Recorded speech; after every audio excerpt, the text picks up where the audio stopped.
안녕하세요. 저는 30대 중반의 여성으로 불과 몇 년 전 엄마를 하늘나라로 떠나보냈습니다. 그나마 감사하다면 코로나가 막 시작되기 전이라 제가 엄마의 임종을 지키며 함께 할 수 있었다는 것이죠. 그러나 저는 엄마를 떠나보내고 장례식을 치르는 순간까지 큰 고통에 빠져 있었습니다. 엄마를 떠나보냈다는 슬픔 때문이기도 했지만 저를 배신하고 제 인생까지 송두리째 앗아가려 했던 지금은 이혼한 남편이란 인간 때문이었죠. 힘든 시기 가장 가까이서 절 지켜주었어야 할 남편이 제 등에 비수를 꽂을 준비를 하고 있었을 줄 누가 상상이나 했을까요? 그것도 언제나 늘 저와 엄마 앞에서 천사처럼 행동했던 다정하고 자성했던 사람이 말이에요. 하지만 전 남편이란 그 인간을 절대로 용서할 수 없었습니다. 다른 것도 아닌 곧 세상을 떠날 저희 엄마를 이용해 제 욕심을 채우려 했던 짐승놈이었으니까요. 그래서 저는 엄마가 돌아가시고 바로 그 남편이란 인간놈과 이혼하며 아주 시원한 복수를 해주었는데요. 지금부터 그 이야기를 구독자 여러분께 해보려 합니다. 처음부터 남편이 나쁜 사람이었던 것은 아니었습니다. 20대 후반 아는 지인의 소개를 통해 만나 남편과 사귀게 되었는데 남편은 작은 사업체를 운영하는 제법 능력 있는 남자였고 성격도 무척이나 좋았었거든요. 게다가 결혼 전이나 결혼 후에도 진심으로 저를 아끼고 사랑해 주었던 정말 좋은 사람이었죠. 그래서 결혼 초반만 해도 남편과 함께하는 그 행복한 순간이 영원했으면 하길 바랄 정도였으니까요. 더군다나 남편은 이런 천사가 어디 또 있을까 싶을 정도로 저의 친정에 정말 잘했습니다. 하지만 인생이란 마냥 좋을 수만은 없었던지 예기치 못한 슬픔이 저에게 들이닥쳤습니다. 저희 두 사람이 결혼하고 3년쯤 흘렀을까. 엄마가 갑자기 살이 빠지고 당뇨 증세까지 보이며 몸이 안 좋아져서 병원에서 검사를 받게 되었습니다. 그런데 엄마가 췌장암 3기란 판정을 받게 된 것이죠.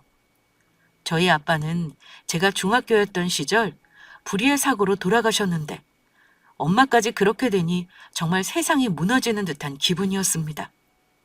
그런데 그 힘든 순간을 버틸 수 있었던 것은 곁에서 저를 지켜주며 힘을 보태주던 헌신적인 저희 남편 때문이었죠. 남편의 그런 모습에 전 매번 감동하기 일쑤였고요. 저희 엄마가 암 판정을 받은 후 남편의 헌신이 어느 정도였냐면 그때 저희 부부는 임신을 준비하고 있었습니다. 남편과는 결혼 후 충분히 신혼생활을 즐긴 2, 3년 후 아이를 가지기로 계획을 세웠었고 그때가 저희가 결혼한 지 3년이 지나면서 남편과 아이를 갖기 위해 노력했던 시기였죠. 그런데 남편은 엄마가 암 판정을 받자 저희 임신 계획을 조금 더 미루자고 하더라고요. 저는 외동딸로 엄마에게 자식이라곤 저밖에 없었고 엄마도 집안 늦둥이로 태어나 부모 형제를 먼저 떠나보낸 터라 아파도 의지할 수 있는 사람이 별로 없었거든요. 그런 와중에 남편의 결정은 저한테는 너무도 고마운 일이었죠. 우리 장모님 완쾌되실 때까지는 아이 갖는 거 당분간 미루자. 당신도 장모님 돌보느라 정신 없을 테고 우리가 젊어서 나이가 걸리는 것도 아니고 지금은 장모님께 집중하는 게 맞는 것 같아. 여보, 진심이야? 정말 그래도 되겠어? 물론이지. 당신 엄마면 내 엄마이기도 한데 지금은 무엇보다 장모님 치료가 우선이라고. 우리 그러니까 포기하지 말고 장모님 나으실 때까지 끝까지 힘내보자. 여보, 정말 고마워. 당신이 내 남편이라 정말 다행이야. 우리 천사 남편. 저희는 그 후 엄마의 치료에만 집중했습니다. 남편과 저의 정성 때문인지 엄마도 점점 호전되며 나아지는 듯 보였고요. 하지만 엄마는 그리 오래 버텨주지 못했습니다. 좋아지는가 싶었던 엄마의 몸은 암이 다른 곳으로 전이되면서 결국 췌장암 말기 판정을 받게 된 것이죠. 결국 적극적인 치료를 중단하며 엄마는 호스피스 병원에 입원을 하게 되었습니다. 하지만 저희 엄마를 포기하지 않는 남편의 헌신은 옮긴 호스피스 병원에서도 계속되었습니다. 저는 엄마의 간병을 위해 회사를 관둔 상태였는데 사업하느라 회사 일이 바쁠 텐데도 남편은 퇴근 후 매번 엄마가 잘 계신지 병원에 찾아와 주었던 것입니다. 매일 엄마의 컨디션을 신경 쓰는 건 물론 췌장암에 좋다는 음식이며 식품이며 직접 찾아 챙기고 조금이라도 엄마의 기운을 북돋아 줘야 한다며 함께 산책을 나가고 엄마 마사지며 심심해할까봐 말동무가 되어주고 또 엄마가 좋아하는 책을 골라 사다 주기도 했습니다.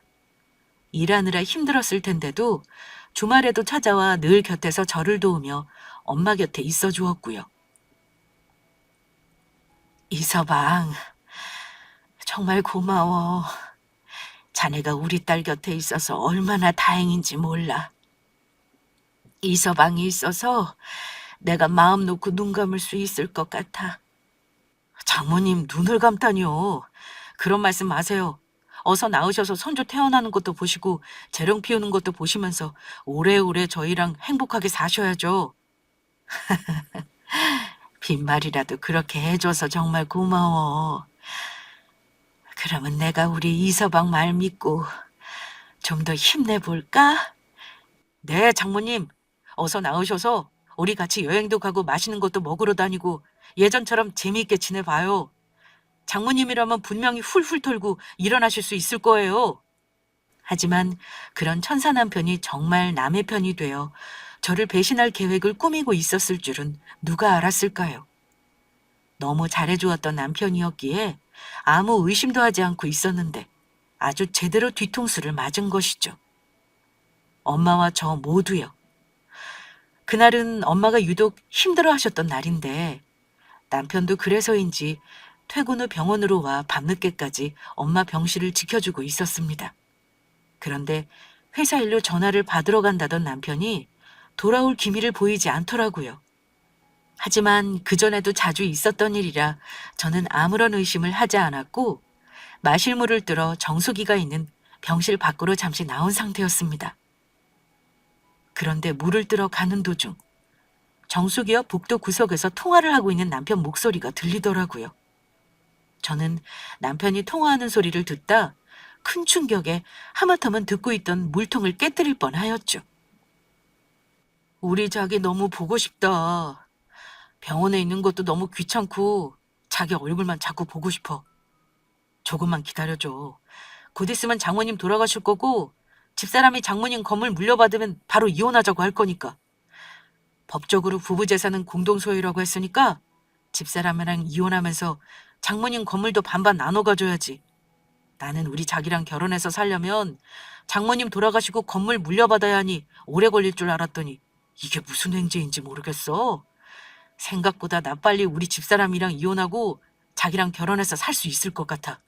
그러니까 우리 이쁜이 그때까지 힘들어도 조금만 참고 기다리고 있어. 오빠가 사랑해. 저는 그 길로 병원 비상계단으로 가 뚝뚝 눈물을 흘렸습니다. 암 말기에 엄마를 보며 슬퍼했던 저와 달리 남편은 엄마가 돌아가실 날만 기다리며 기뻐하고 있었던 것이에요. 엄마가 돌아가시고 나면 저와 이혼하면서 엄마가 물려주신 건물을 나눠 가질 생각으로요. 게다가 그 나눠 가진 건물로 상간녀와 행복하게 살 꿈까지 꾸고 있었던 것입니다.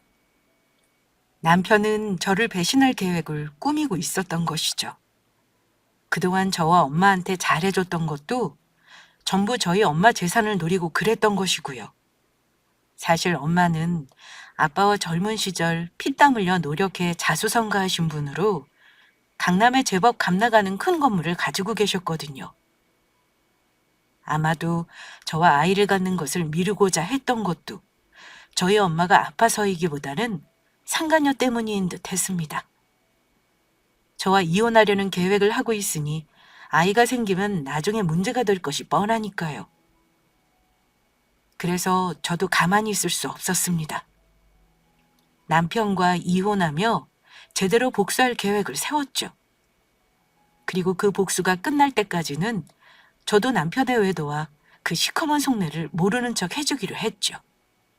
그런데 남편 놈이 저를 배신할 계획을 세우면서 모르고 있는 중요한 사실이 한 가지 있었습니다. 제가 엄마에게 얼마의 재산을 물려받던 남편에게는 전혀 권리가 없다는 사실을요. 부모님이 상속해 주신 재산은 부부가 공동으로 이룬 재산이 아니기에 저희 남편에게는 어떠한 권리도 없었던 것입니다. 그러니 엄마가 돌아가시고 제가 엄마에게 재산을 물려받게 되더라도 남편은 땡전 한 푼 가져갈 수 없었습니다. 그것도 모르고 남편은 지금까지 멍청하게 일을 벌여왔던 것이에요. 그래서 저는 일단 엄마의 오랜 친구분께 저를 도와달라 연락을 드렸습니다. 용구 아저씨는 엄마와 가장 친한 친구분으로 젊은 시절 어려웠을 때 저희 엄마와 아빠에게 큰 도움을 받으셨던 분입니다. 그때 용구 아저씨는 작은 공장을 운영하며 사업을 하고 계셨는데 어음을 막지 못해 회사가 망하게 생긴 걸 엄마와 아빠의 도움으로 기사회생할 수 있었거든요. 그 이후 아빠가 돌아가시고 저희 집에 크고 작은 어려운 일이 생길 때마다 도와주셨던 분이었는데 아저씨는 무슨 일이든 도울 일이 있으면 자기에게 연락을 하라고 저에게 늘 말씀해 주셨습니다. 더욱이 지금은 아픈 엄마한테 남편의 일을 상의할 수 없는 상황이니 도움을 청할 수 있는 사람은 용구 아저씨밖에 없었죠. 아저씨, 저 어쩌면 좋아요? 수연아, 무슨 일이야? 무슨 일인데 울어? 혹시 김 여사한테 무슨 일이 생긴 거니? 그게 아니고, 아저씨, 저 좀 도와주세요. 지금 저 도와주실 분 아저씨밖에 안 계세요. 그래, 이 아저씨만 믿어라. 무슨 일이든 이 아저씨가 수연이 꼭 도와줄 테니까. 저는 그간 있었던 일을 용구 아저씨께 말씀드렸고 아저씨는 무슨 일이 있든 저를 꼭 도와주겠노라 약속해 주셨습니다. 그렇게 저는 하나둘씩 계획을 세우며 남편에게 복수할 준비를 해나가고 있었죠. 그리고 남편이 저 몰래 바람 피운 증거를 모으기 위해 고민하던 중 남편 놈이 중간에 저에게 아주 큰 실수를 저지르고 말았습니다. 그날은 주말이었는데 병원에서 엄마 식사를 챙겨드리고 남편과 밥을 먹기 위해 근처 식당으로 향했었습니다. 남편이 제 앞에서 일 때문에 회사 직원에게 문자를 보낸다며 메시지를 보내더니 갑자기 배가 아프다며 핸드폰을 놓고 화장실에 간 것이에요. 그런데 남편이 일 때문에 회사 직원에게 보낸다는 문자가 저에게 왔는데 그 문자는 다름 아닌 회사 직원이 아닌 상간녀에게 보낸 문자였던 것입니다. 그것도 저한테는 회사 일로 출장 간다고 속이고 상간녀와 함께 여행을 가 찍었던 사진들과 함께요. 자기 뭐 하고 있어? 혼자 있으려니까 많이 심심하지? 그래서 오빠가 우리 이쁜이 심심하지 말라고 우리 그때 여행 가서 찍었던 사진들 보내. 그거 보면서 조금만 참고 있어. 내가 내일은 우리 자기 보러 갈 테니까. 그래도 조금만 고생하면 장모님도 돌아가시고 장모님 건물 절반은 내 거가 되는 거니까 그때까지만 우리 힘내자. 그때 되면 자기 사고 싶다고 했던 것들도 전부 다 사주고 정말 많이 행복하게 해줄 테니까. 알겠지? 저는 남편이 저에게 보낸 문자 메시지를 보며 화가 난 것도 잠시 이 상황을 어떻게 하면 좋을지 고민하고 있었는데 그런데 그때 정말 운명 같은 일이 생기더라고요. 남편이 갑자기 배가 아프다며 급하게 화장실로 달려간 것입니다. 남편은 핸드폰을 놓고 간 상황이었는데 정말 화장실이 급했던 것인지 핸드폰 잠금 장치가 아직 풀려 있었습니다. 그래서 저는 그 기회를 놓치지 않았죠. 저는 남편이 상간녀에게 보내려 했다가 실수로 저에게 보낸 문자를 남편 핸드폰에서 재빨리 지웠습니다. 그리고 남편과 상간녀가 주고받은 문자 메시지를 찾아 상간녀에게 남편이 저에게 보냈던 내용과 사진 그대로 문자를 보냈습니다. 남편이 바람 피우고 있다는 사실을 저에게 들킨 것을 남편이 알게 해서는 절대 안 되었으니까요. 그런데 남편은 본인이 문자를 잘못 보냈다는 사실을 뒤늦게 깨달았는지 황급히 화장실을 나와 자기 핸드폰을 확인하더라고요. 그런데 자기가 보낸 문자가 제가 아닌 상간녀에게 가 있는 것을 보고 안심하는 듯 보였습니다. 그래서 저는 일부러 남편에게 물었어요. 왜 그래? 회사에 무슨 일이라도 있대? 어, 아니, 아무것도 아니야. 내가 뭘 좀 착각했나 봐. 제 말에 남편은 그제야 안심하며 다시 밥을 먹기 시작했습니다. 남편은 본인이 문자를 상간녀에게 보내려다가 실수로 저에게 보냈다고 생각했었는데 그것이 아닌 제대로 상간녀에게 문자를 보냈다고 생각하는 것 같았습니다. 바로 제 의도대로 말이에요. 남편이 저를 속이고 있다는 사실을 알고도 제가 모르는 척 했던 것은 남편을 제대로 혼내주기 위한 것도 있었지만 가장 중요한 이유는 바로 저희 엄마 때문이었습니다. 남편이 바람 피운다는 사실을 알고 바로 이혼할 수도 있었지만 제가 그동안 참고 모르는 척하고 있었던 이유도 바로 그 때문이었고요.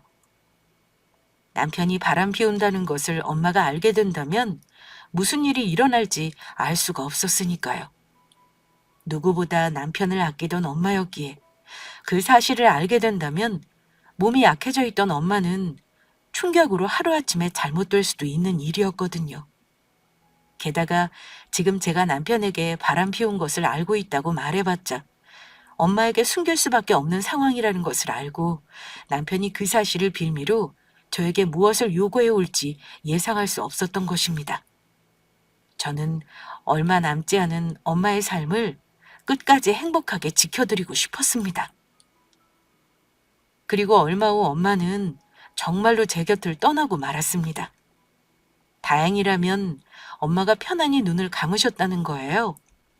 3일 동안 잠을 자듯 누워 계시다가 그렇게 제 곁을 떠나셨습니다. 그런데 엄마가 돌아가신 후 남편이 하는 짓은 아주 가증스럽게 짝이 없었습니다. 엄마가 입원해 있던 병원 장례식장에서 엄마의 장례를 치르게 되었는데 남편이 엄마 장례식 첫날부터 온 세상을 잃은 듯한 표정으로 대성통곡을 하며 우는 것이었습니다. 저보다 더 슬픈 표정을 하고서는요. 조문을 온 사람들이 저러다 남편이 실신하는 거 아니냐며 그만 울라고 말릴 정도였으니까요. 그 시커먼 남편 자식의 속내를 이미 제가 다 알고 있는데도 말이에요.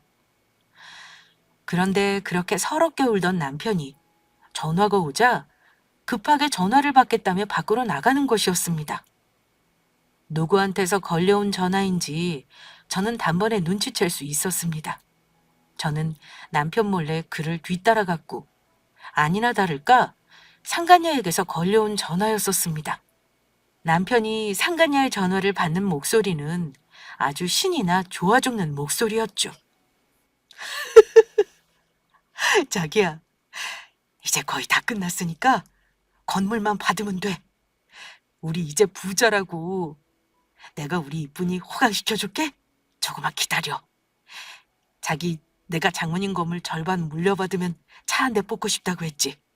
그 차 내가 조만간 사줄 테니까 기대하고 있으라고. 상간녀와 통화하는 남편의 목소리에 저는 드디어 남편에게 복수하고 관계를 정리할 때가 왔음을 직감할 수 있었습니다. 그래서 늦은 새벽 시간 문상객들이 없는 틈을 타 저는 남편에게 할 이야기가 있다며 접객실의 한 테이블로 남편을 불렀습니다. 그런데 남편은 제 손에 들려있는 서류 봉투를 보더니 어머니가 돌아가시고 나니 제가 뭐 하나라도 주려고 그러는 줄 알고 입이 찢어지려는 것을 간신히 참고 슬픈 표정을 지으며 연기를 하고 있더라고요. 그 서류 봉투가 남편 놈을 나락으로 떨어뜨린 봉투라는 것도 모른 채요. 예전이라면 모르고 속아 넘어갔겠지만 남편이란 작자가 어떤 인간인 줄 알게 되니 모든 것들이 보이기 시작했습니다. 여보, 나 지금 장모님 돌아가시고 너무 슬프고 힘들어. 장모님이 너무 보고 싶고 그립다고. 그런데 도대체 지금 꼭 해야 할 말이 있다는 게 뭐야? 여보, 나 지금 너무 슬퍼서 그러는데 우리 나중에 이야기하면 안 될까? 아주 잠깐이면 되니까 너무 걱정하지 마. 그리고 당신한테 줄 것도 있고. 나, 나한테 줄 거? 장모님이 돌아가신 이 와중에 나한테 줄 거라니. 도대체 그게 뭘까? 혹시 당신 그동안 내가 장모님 돌봐드린 거 고마워서 무슨 선물이라도 준비한 거야? 우리 사이에 뭘 그런 걸 준비해? 그런 거면 장모님 장례식 끝나고 천천히 줘도 되는데.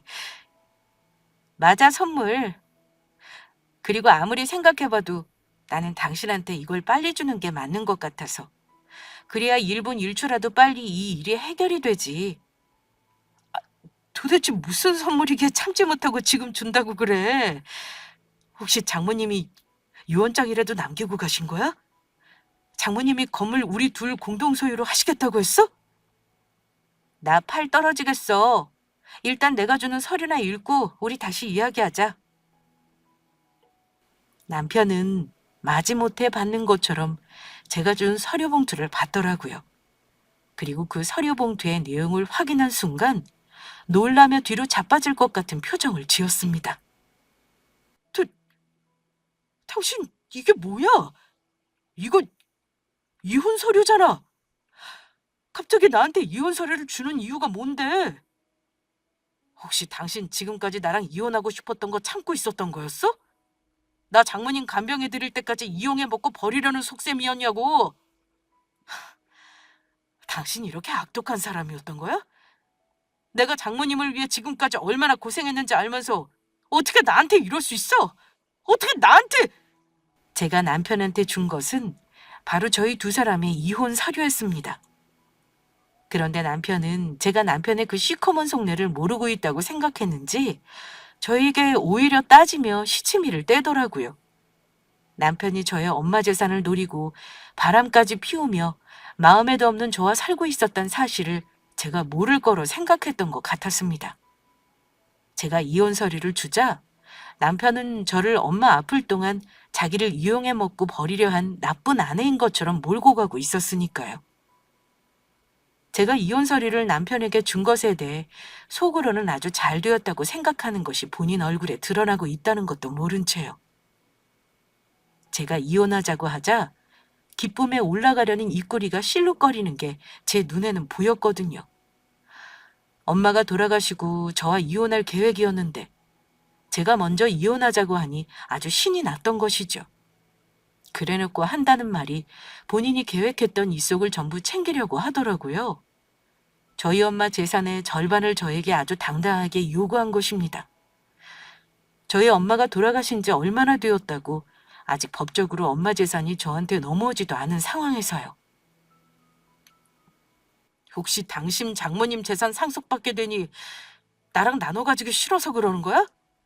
부부 재산은 공동 소유가 되니까 장모님 건물 나눠 갖기 싫어서 그런 거냐고. 그런데 이걸 어쩌나? 내가 당신이랑 장모님한테 얼마나 잘했는지 당신도 알고 있지? 아무런 사유 없이 일방적인 이혼 법적으로 못하게 되어 있어. 내가 이미 법적으로 다 알아봤거든? 그러니까 당신이 나랑 정 이혼하고 싶으면 당신이 받게 될 장모님 건물 절반 내놓고 하든지. 그러기 전까지 난 당신이랑 절대 이혼 못하니까. 잊어보니 당신 아주 악질이네. 남편의 말에 저는 가소롭기 짝이 없었습니다. 남편과 이혼할 사유는 차고 넘쳤으니까요. 더욱이 이혼 사유의 가장 중요한 이유인 남편의 외도했다는 사실을 제가 모른다고 생각했는지 아주 의기양양한 태도였습니다. 그러니 아무 권리도 없는 엄마 재산 절반을 내놓기 전에 저와 이혼을 하지 못하겠다는 헛소리를 한 것이겠지만요. 부부의 재산은 무조건 공동소유라고 생각하며 당연히 자기한테도 저희 엄마 재산에 대한 권리가 있는 줄 알고서요. 그래서 저도 한마디 해주었죠. 이혼 사유가 왜 없어? 아주 내 앞에서 대놓고 이혼 사유를 만든 주제? 이혼 사유라니. 무슨 이혼 사유? 하나라도 있으면 어디 한번 말해보던지. 그러면 내가 아주 깔끔하게 물러나 준다. 내가 너 다른 여자랑 바람 피운 거 모를 줄 알았니? 그동안 우리 엄마 재산 노리고 나랑 우리 엄마한테 잘하는 척 연기하면서 다른 여자 만나고 있었던 거 내가 모를 줄 알았냐고. 뭐, 그게 무슨 뚱딴지 같은 소리야. 내가 언제 바람을 피웠다고 그래? 당신 지금 장모님 재산 혼자 다 가지려고 나 누명 씌우려고 그러는 거지. 내가 그 당신 야비한 속내를 모를 것 같아? 증거 있어? 어디 증거 있으면 대보라고. 그래? 그러면 내가 준비한 증거들 좀 어디 한번 보여줄까? 제 앞에서 직원한테 문자를 보낸다며 남편이 상간녀에게 보내려다 저한테 잘못 보낸 문자를 보여주었습니다. 남편이 상간녀를 사랑한다는 내용과 함께 저한테는 회사 출장을 간다며 상간녀와 여행을 가 둘이 찍었던 사진까지 포함된 그 문자 말이에요. 자, 이거 보이냐? 우리 엄마 돌아가시면 우리 엄마 건물 절반이 네 놈이 것이 돼? 힘들어도 조금만 참고 있어. 그리고 전부터 네 놈이 상간녀랑 연락하면서 무슨 이야기 했는지도 내가 다 들어서 알고 있거든? 이 더러운 자식아? 어떻게 된 거지? 너 그때 분명히 우리 자기한테 문자 보냈었는데. 내가 네 놈 상간녀한테 보낸 문자 나한테 잘못 보냈길래 내가 네 상간녀한테 대신 다시 보내준 거다, 이 자식아. 여보, 그러니까 그게 내가 잘못했어. 장모님 돌보는 게 힘들어서 그래서 잠깐 한눈 팔았던 거지. 다른 이유는 없었어.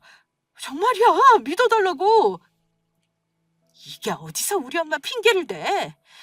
내가 처음부터 말했지. 내가 엄마 돌보면서 간병인 둬도 되니까 당신 힘들면 신경 쓰지 않아도 된다고. 그때 나한테 뭐라고 했어? 우리 엄마면 당신 친엄마랑 똑같은 거라며 당신 입으로 싫다고 했었지? 그래놓고 이제 와 어디서 딴소리야. 필요 없고 이젠 너랑 끝장이야. 내가 너 이혼 소송 걸어서 너랑 상간녀한테 위자료랑 전부 톡톡히 받아낼 테니까 그렇게 알아. 여보, 그러지 말고 제발 한 번만. 어디서 더러운 입으로 여보야? 처음부터 남편에게 쉽게 이혼해줄 생각은 없었습니다. 이미 남편 놈에게 이혼 소송을 걸 생각이었고 이혼 서류는 남편에게 우리 두 사람의 끝을 알리며 혼 좀 내주기 위해 준비한 것이었죠. 그런데 저에게 잘못했다고 빌던 남편이 제가 사과를 받아줄 생각이 없어 보이자 도리어 뻔뻔하게 나오더라고요. 그래, 나 바람 피웠다. 그런데 이제 어쩌라고. 이미 장모님은 돌아가셨고 그러면 장모님 재산 전부 당신 거인데 내가 바람 피운 사실 알았다고 해봤자 이제와 무슨 소용인데. 그리고 내가 조금 전에도 말했었지. 법적으로 전부 다 알아봤다고. 부부 재산은 공동 소유라 이제와 내가 바람 피운 사실 알았다고 한들 지금 우리는 남남이 아니라 부부라고. 그러니까 어차피 당신이 나랑 이혼해도 장모님 건물 절반은 나한테 주게 되어 있어. 이 멍청한 여자야. 그러게 뭘 알려면 제대로 알고 덤벼야지. 쥐뿔도 모르면서 나대기는. 그래서 그깟 몇 푼 안 되는 위자료 내가 선심 쓴다. 내가 줄게. 당신이랑 나눌 장모님 건물에 비하면 그거 아주 껌값이라고. 내가 당신한테 얼마 주면 될까? 얼마 원하는데. 그리고 그거 아니야? 너 얼마 전 사업 투자까지 받기로 했어. 아주 돈 많고 잘 나가는 제대로 된 투자자분께서 우리 회사에 투자를 하고 싶으시다고 하네. 그래서 앞으로 이제 나 승승장구할 일만 남았다고. 그러니까 넌 앞으로 사업 성공할 잘난 남편 이른 데다 네 엄마 건물 절반까지 나한테 뺏기게 생긴 거지. 어디 두고 봐. 내가 그 재산으로 우리 자기랑 아주 행복하게 사는 모습 너한테 보여줄 테니까. 진짜 어이가 없어서. 법적으로 알아보기 뭘 제대로 알아봐. 법적으로 알아본 인간이 그렇게 무식하게 말하냐? 알아보려면 뭘 좀 제대로 알아보던가. 네 놈이 뭘 모르는 것 같아서 알려주는데 부모한테 물려받은 재산은 부부 공동 소유 아니거든? 내 남편일 뿐인 너한테는 아무 권리 없다고. 그리고 아직 나 엄마 재산 법적으로 물려받지도 않았는데 어떻게 네 놈 소유가 되냐? 혹시 우리 엄마가 돌아가시면 그걸로 전부 끝일 줄 안 거야? 무슨 말도 안 되는 소리야? 공동 소유 맞아. 너 지금 나랑 장모님 건물 나눠 갖기 싫어서 거짓말하는 거지? 정 의심되면 지금 인터넷으로 뒤져서 직접 알아보던지. 그제야 남편은 불안했는지 핸드폰을 열어 알아보기 시작하더라고요. 그리고 나와 있는 내용을 확인한 순간 식은땀을 흘리며 제 눈치를 보기 시작했습니다. 그래서 제가 남편이 검색한 인터넷에 나와 있는 내용을 짚어주며 이야기했죠. 여기 나와 있지? 결혼 후 부부가 공동으로 일군 재산만 공동 소유가 될 수 있다고. 부부가 각자 부모에게 물려받은 재산은 공동 소유가 될 수 없다고 한 거 보이냐? 부모 재산 상속받으려면 제대로 된 상속 절차 밟아야 하는 것도 이 멍청한 자식아. 여보, 내가 잘못했어. 나 한 번만 용서해주라. 아까는 그냥 당신이 이혼하자고 해서 내가 너무 열받아서 그랬던 거야. 미쳤냐? 내가 니놈 말을 믿게? 그리고 너 사업 투자해주기로 했다는 그 잘나가는 투자자분 말이야. 혹시 그 사람이 누구인지는 잘 알아봤니? 갑자기 투자자는 왜? 그분 사실 엄마 친구분이셔. 너희 회사 투자해주기로 했던 분이. 젊었을 때 우리 부모님께 크게 도움을 받았던 적이 있었거든. 그래서 엄마 사위인 네가 사업을 한다고 하자 도와주고 싶다고 엄마한테 하도 부탁을 해서 니놈 모르게 회사 투자해주기로 하고 소개시켜준 거였고, 혹시 네가 네 능력이 아닌 엄마 지인의 소개를 투자받는다고 하면 기분 나빠할 수 있다고 엄마가 비밀로 해달라고 해서 그동안 말하지 않았던 거야. 그래서 내가 엄마 친구분한테 다시 연락드렸거든. 당신이 우리 엄마 재산 노리고 나 몰래 바람까지 피우면서 배신하려고 했던 사람이니 투자해주지 말라고. 그건 엄마한테 은혜를 갚는 게 아니고 도리어 돌아가신 엄마 눈 제대로 못 감게 피눈물 흘리게 하는 거니까 절대 하지 말라고 이야기했어. 그랬더니 엄마 친구분이 당신 회사 절대 투자 안 하겠다고 하시던데? 거짓말이지. 지금 내가 당신 엄마 재산 노린 것도 모자라 바람까지 피웠다고 나 골탕 먹이려고 거짓말하는 거지? 내가 왜 그런 거로 골탕을 먹이냐? 조금만 있으면 엄마 친구분 오시기로 하셨으니까 정 의심되면 기다려보든지. 그런데 제가 말이 끝나기가 무섭게 용구 아저씨가 엄마 장례식장에 발걸음을 해주셨습니다. 저를 도와주기로 하셨던 엄마와 가장 친한 친구분 말이에요. 해외 업무차 외국으로 나갔다가 엄마가 돌아가셨다는 소식에 빠르게 돌아왔던 것이었죠. 아저씨는 엄마 장례식장에 오자마자 남편 자식의 면상을 보더니 바로 남편의 멱살을 잡아버렸죠. 내 놈이 감히 내 딸 같은 수연이를 두고 바람 피운 것도 모자라 김 여사 재산까지 노리고 있었어? 그것도 모르고 내가 김 여사 원수놈한테 투자를 할 뻔했네. 대표님, 잘못했습니다. 잘못했어요. 그러니까 제발 한 번만 기회를 주십시오. 제가 정말 잘해낼 자신이 있습니다. 잘해내긴 뭘 잘해내. 가정 있는 놈이 바람 피운 것도 모자라 아픈 제 장모 재산까지 노리고 언제 죽을지 기다리는 그런 싹수 노란 놈이 운영하는 회사야 뻔한 거 아니야.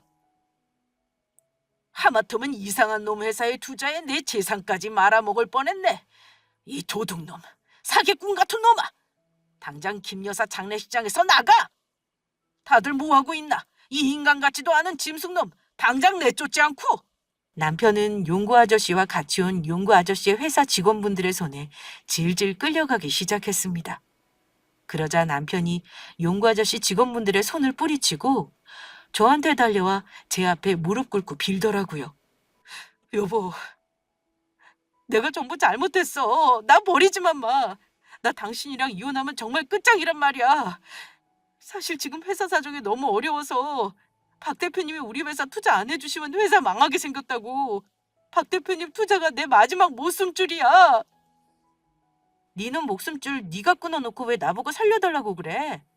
네가 저지른 일이니 책임도 네 놈이 져야지.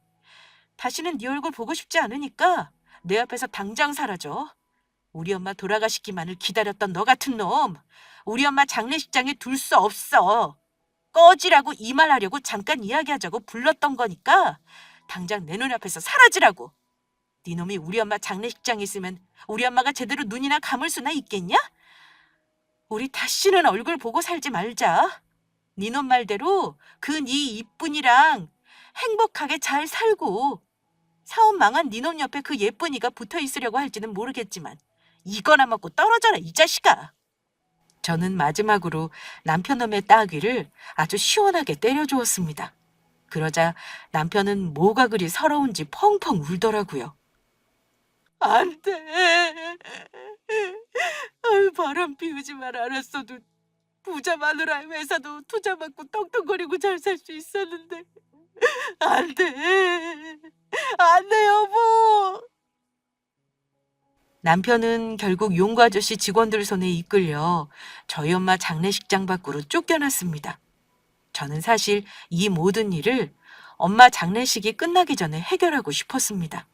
그래야 엄마도 안심하고 편히 하늘나라로 갈 수 있다고 생각했기 때문에요. 그리고 용구 아저씨의 도움으로 전 모든 일을 잘 해결할 수 있었죠. 아저씨 정말 감사합니다. 아저씨 덕분에 남편 일 잘 해결할 수 있었어요. 별말을 다 하는구나. 김 여사가 떠났으니 당연히 내가 수연히 널 돌봐야지. 힘들 때 나한테 손 내밀어줘서 나야말로 고맙다. 이렇게라도 네 아빠와 엄마한테 진 빚을 갚을 수 있게 돼서 얼마나 다행인지 모른다. 앞으로도 힘든 일 있으면 이 아저씨를 부모님 대신이라고 생각하고 언제든지 이야기하거라. 알겠지? 네, 아저씨. 정말 감사합니다. 그 후 남편은 이혼할 수 없다고 버텼지만 결국 저는 남편과 이혼 소송을 해 남편과 상간녀에게 위자료까지 제대로 받아내며 무사히 이혼할 수 있었습니다. 게다가 저희 두 사람이 살고 있던 아파트도 결혼할 때부터 엄마가 저희 두 사람 살라고 해주신 것이라 남편 놈은 빈몸으로 저한테 쫓겨나고 말았죠. 남편 회사도 결국 용구 아저씨한테 투자를 받지 못하게 되면서 망하게 되었고요. 그런데 남편이 법적으로 알아봤다고 했던 것도 알고 보니 상간녀 오빠가 경찰 공무원 시험을 준비했었나 보더라고요. 그래서 상간녀가 자기 오빠한테 물어보고 남편에게 알려주었던 것이고요. 그것도 고작 한 달밖에 공부하지 않은 경찰 공무원 시험을 준비해놓고 잘 아는 척을 했었나 보더라고요. 그 일로 사업에 관한 것밖에 모르던 순진한 남편 놈이 제대로 물을 먹은 것이고요. 그런데 남편이 이혼 후 몇 달 지나지 않아 제 말대로 상간녀가 남편을 떠난 것인지 남편은 다 죽어가는 얼굴로 저를 찾아왔었습니다. 이혼해서 이미 다 끝난 사이인데도 불구하고 제 손을 잡더니 무릎까지 꿇고 싹싹 빌더라고요. 여보, 내 마지막 소원이니 제발 한 번만 다시 생각해주라. 우리 처음부터 다시 시작하자. 이번에는 내가 정말 잘할게. 당신이랑 이혼하고 나니까 당신이 얼마나 나한테 소중한 사람인지 알게 되었어. 당신을 두고 바람까지 피우다니 내가 잠시 미쳤었나 봐. 성희롱으로 고소하기 전에 이 손 놓지 못하겠어? 너라면 네 엄마 재산 노리고 죽기만을 기다린 놈이랑 다시 같이 살고 싶겠냐? 다시 한번 찾아왔다가는 너 스토킹으로 신고하고 용구 아저씨한테도 일러서 아주 혼쭐을 내줄 테니까. 그리고 몰랐나 본데 너는 원래 미친 인간이었어. 그러니까 그런 말도 안 되는 생각을 하고 내 뒤통수를 때렸겠지. 다시는 나 찾아오지 마. 남편은 제 말에 허망한 표정으로 그 자리에서 후회의 눈물을 흘렸었습니다. 후회의 눈물을 흘리든 말든 저와는 상관없는 일이 되었지만요. 그 이후 남편이 다시 저를 찾아오는 일은 없었어요. 제가 용구 아저씨한테 이르겠다며 스토킹으로 경찰에 신고한다고 했던 말에 겁을 먹은 것 같았죠. 그렇게 남편과 이혼 후 몇 년이 지난 지금 지인을 통해 남편 소식을 듣게 되었는데 남편은 일용직으로 근무하며 근근히 먹고 살고 있긴 하지만 폐인처럼 지낸다고 해요. 그때 시댁에서 남편 소식을 알게 되고 크게 뒤집어졌었는데 시부모님들께서 얼마나 화가 나셨는지 남편이 정신을 차릴 때까지 얼굴을 안 보겠다고 하셨거든요. 그런데 아직도 남편을 용서하지 못하고 있다고 합니다. 제 장모 죽을 날만 기다렸던 당신 아들놈이 무섭다면서요. 그래서 남편은 아직도 저와 이혼한 것에 대해 땅을 치고 후회하며 괴로워하고 있다고 합니다. 그때는 저와 살던 삶이 진정한 행복이었다는 사실을 알지 못했다면서 뒤늦게 후회 중이라고 하네요. 제가 해줬던 따뜻한 밥이 그립고 제 웃던 얼굴이 자꾸 생각난다면서요. 그런 후회를 하기에는 이미 한참 늦은 것 같지만 말이에요. 저희 엄마를 돈줄로 생각하며 저희 엄마 죽음을 이용하려 하더니 아주 제대로 벌을 받고 있는 모양입니다.